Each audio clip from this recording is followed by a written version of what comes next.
केम छो मजामा रे मामा। दिल्ली में यमुना के पूर्व में स्थित घनी आबादी वाला जमुना पार इलाका पिछले 3 महीनों से काफ़ी दहल रहा है। गन गोली गैंग वॉर ने पूरे इलाके को गैंगलैंड बना डाला है।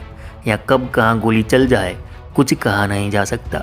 इस गैंग वॉर में अब तक कई लोगों की बलि चढ़ चुकी है और ये आंकड़ा बढ़ता ही जा रहा है। हाल ही में गुरु तेग बहादुर अस्पताल में हुई गोलीबारी ने इस बात को और पुख्ता कर दिया है। पूर्वी दिल्ली में आसिम बाबा जैसे हार्डकोर गैंगस्टरों के अलावा नासिर चैनू जैसे बड़े गिरोह का टेरर दबदबा कायम है।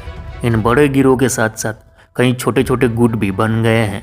साथ ही 15-15, 16-16 साल के छोकरे लोग भी सोशल मीडिया पर बदमाशी दिखाने के चक्कर में कट्टे लेकर घूम रहे हैं, गिरोह बनाकर लड़ाई झगड़ा कर रहे हैं और सिर्फ सोशल मीडिया पर हवाबाजी के चक्कर में अपराध का रास्ता चुन रहे हैं। यमुना के उस बार पुलिस के सामने बहुत बड़ी चुनौती है।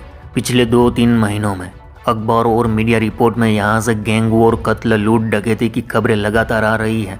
मीडिया रिपोर्ट की माने तो पिछले 3 महीने में यमुना पार के जमुना पार इलाके में कोई 20 या उससे ज़्यादा हत्याएं हुई हैं। आपको प्रूफ भी दे देते हैं। मई को 2 तारीख को करवाल नगर के पास राजकुमार की हत्या हो गई थी। पुलिस का कहना है कि यह हत्या दुश्मनी में हुई थी। 5 मई को जाफराबाद इलाके में एक और हत्या हो गई। मारे गए शख्स का नाम नज़ीर था, जिसे नन्हे के नाम से भी जाना जाता था। वह 35 साल का था। नज़ीर अपने भाई की हत्या का गवाह था। दिन दहाड़े 4 छोकरे लोग ने उसे ठोक डाला था। पुलिस का कहना है कि उन लड़के लोग ने दावा किया कि नज़ीर ने कुछ दिन पहले उन्हें धमकाया था, लेकिन पुलिस को शक है कि इस हत्या के पीछे किसी बड़े गैंग का हाथ है। बताया जाता है कि नज़ीर के भाई आमिर की हत्या अलमास उर्फ अल्लू गैंग ने की थी। अल्लू दिल्ली के कुख्यात गैंग से छनू पहलवान से जुड़ा हुआ है। 10 मई को जाफराबाद में एक और हत्या हुई थी। इस बार 34 साल के नाजिम की हत्या कर दी गई। इसके 4 दिन बाद 14 मई को न्यू उस्मानपुर में 23 साल के सुफियान की हत्या हो गई।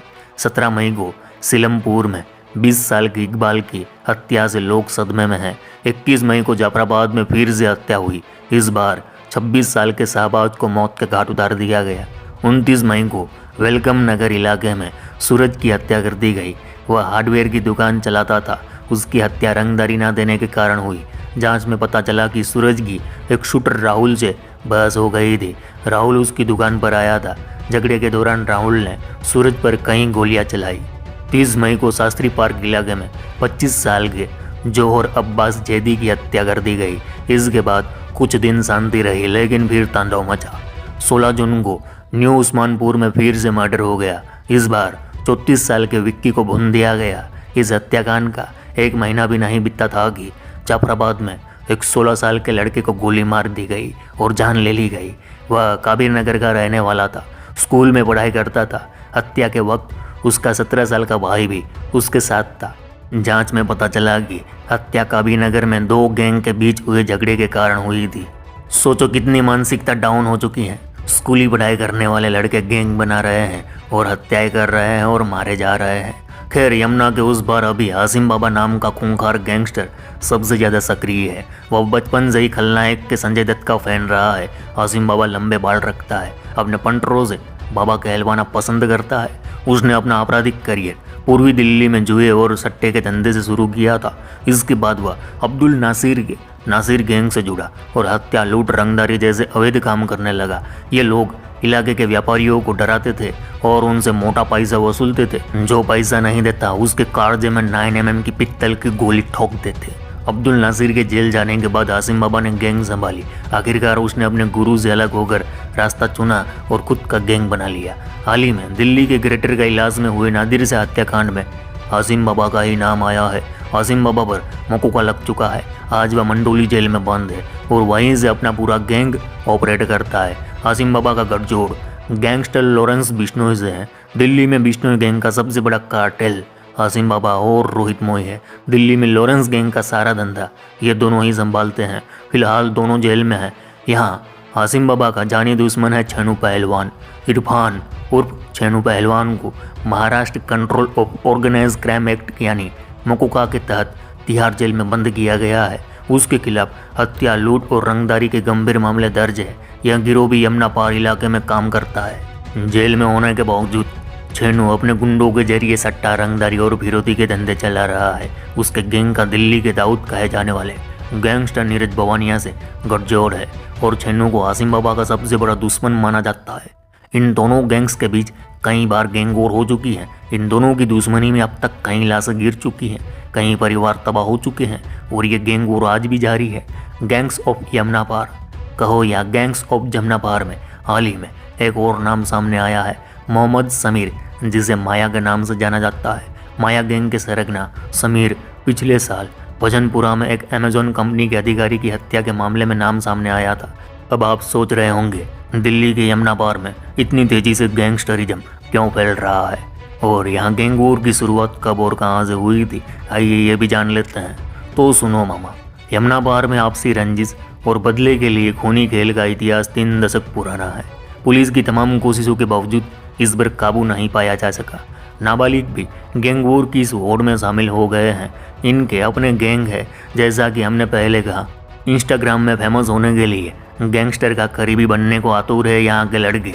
ये संगीन अपराध करने के लिए बड़े बड़े गैंगस्टरों को नाबालिग यहाँ आसानी से मिल जाते हैं, इसलिए यहाँ के बड़े बड़े डॉन माफिया फल फूल रहे हैं। अब बात करते हैं यमुना पार में गैंग वॉर की शुरुआत की कहानी की। तो ऐसा है वीरे, एशिया की सबसे बड़ी घनी आबादी वाली नॉर्थ ईस्ट दिल्ली में पहले जेब कतरों के गैंग थे। वेलकम में कुख्यात जेब तरास धन्नी का दबदबा था। पुलिस रिकॉर्ड के मुताबिक यमुना पार में गैंग वॉर का असल आगाज 2006 में वेलकम में अनवर ठाकुर और सलीम पहलवान के बीच हुआ था। अनवर 1992 में सदर बाजार थाने के भीतर मर्डर केस में बंद था। तब सलीम के भाई नईम ने अनवर के करीबी इब्राहिम उर्फ बद्दू का 2006 में मर्डर कर दिया।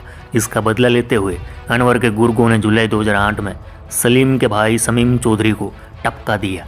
सलीम पहलवान के एक अन्य भाई साबिर चौधरी समेत अन्य ने अनवर ठाकुर के 2 गुर्गों को वहीं ठोक दिया था।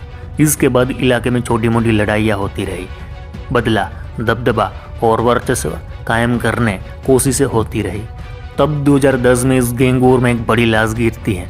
अनवर गैंग के अकील डॉन समेत 7 गुंडों ने मिलकर 2010 में सलीम पहलवान की सादरा में हत्या कर पूरा रक्त चरित्र रच डाला। बताया जाता है इस गैंग वॉर में अब तक 15 से ज़्यादा लाशें गिर चुकी हैं। अरे मामा, अब यहाँ से जमुना पार की दूसरी गैंग वॉर शुरू होने वाली थी। दरअसल अनवर ठाकुर का सबसे करीबी था अकील डॉन, जो छेनू पहलवान का गुरु था। पुलिस अफसर बताते हैं कि अकील डॉन और गैंगस्टर आसिम बाबा के बीच 2009 में दुश्मनी हो गई थी। दरअसल उस वक्त अब्दुल नासिर और आसिम बाबा एक साथ काम करते थे और 2009 में अब्दुल नासिर के दोस्त अतीब कारोबारी हाजी मतीन की बेटी को भगा ले गया था, जिसकी 15 मई 2011 में हत्या हुई। इस हत्या का आरोप लगा अकील डॉन और हाजी मतीन पर। बस यहीं से शुरू होने वाली थी यमुना पार कहो या जमुना पार की गैंग वॉर पार्ट 2। इस गैंग वॉर के 2 मेन किरदार होने वाले थे गैंगस्टर आसिम बाबा और गैंगस्टर छेनू पहलवान। अब्दुल नासिर और आसिम बाबा ने मिलकर मई 2012 में हाजी मतीन की हत्या कर दी। इसके बाद नवंबर 2013 में अकील डॉन को भरे बाजार गोलियों से भून डाला। उधर अपने गुरु की मौत से गैंगस्टर छेनू पहलवान बदले की आग में चलने लगा। अब अकील डॉन गैंग की कमान छेनू ने संभाली। अब शुरू हुई सट्टा बाजार, नशे के कारोबार, प्रॉपर्टी कब्जाने और अवैध कसाई खानों से रंगदारी वसूलने के कारोबार के कब्जे की लड़ाई। बताया जाता है छेनू और बाबा के बीच हुई जंग में कहीं जान चली गई। इधर अब्दुल नासिर और आसिम बाबा अलग हो गए। अब नासिर छेनू से मिल गया तो अब नासिर और बाबा आमने सामने आ गए। गैंग वॉर में अब तक करीब 100 लोग जान गंवा चुके हैं। अब छेनू पहलवान एक्टिव तो है, लेकिन उससे ज़्यादा बाबा का वर्चस्व ज़्यादा फैला हुआ है, जिसका हाल ही में जीटीबी शूटआउट और नादिर से हत्याकांड में नाम आया। तो मामा, ये थी गैंग्स ऑफ यमुना पार की कहानी। चलो इस गुज्जू भाई का राम राम, मिलते हैं फिर।